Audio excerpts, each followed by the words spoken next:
High to all welcome back to my channel. ఈరోజు water filling ఎలా stitch చేయాలో తెలుసుకుందాము. ఇక్కడ నేను ఎలా డ్రా చేస్తున్నానో ఒకసారి చూడండి.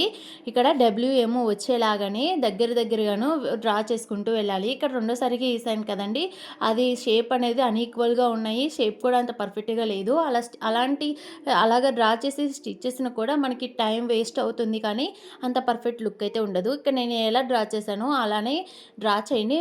దానికన్నా కొంచెం బిగ్ సైజ్ అయినా పర్లేదు, కానీ సేమ్ ఇలానే షేప్స్ వచ్చేలాగా గీసుకొని మీరు స్టిచ్ చేస్తే బాగుంటుంది బ్లౌజ్లో వర్క్ అనేది. ఇక్కడ నేను చైన్ స్టిచ్ వేస్తున్నాను, అది కూడా సిల్క్ థ్రెడ్తోనే వేస్తున్నాను. ఇది జెర్రీ థ్రెడ్తో కూడా యూజ్ చేయొచ్చు.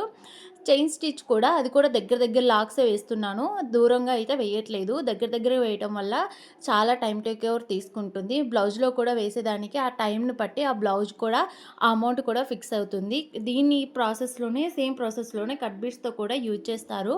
అవి ఇంకొంచెం యూనిక్ లుక్ ఉంటుంది. సిల్క్ థ్రెడ్తో ఒక లుక్ ఉంటుంది, బీడ్స్ యూజ్ చేసినప్పుడు ఒక లుక్ ఉంటుంది. బట్ 2 in 1 అన్నీ యూజ్ చేయొచ్చు బ్లౌజ్ వర్క్లో. Please subscribe my YouTube channel. ఒక షేర్, ఒక లైక్ చేయండి. మరిన్ని వీడియోల కోసం నా యూట్యూబ్ ఛానల్ని ఫాలో చేయండి. నా ఇన్స్టాని కూడా ఫాలో చేయండి. మీకు తెలిసిన వాళ్ళకు, నేర్చుకునే ఇంట్రెస్ట్ ఉన్న వాళ్ళకి నా వీడియోస్ షేర్ చేయండి. Thank you for watching this video.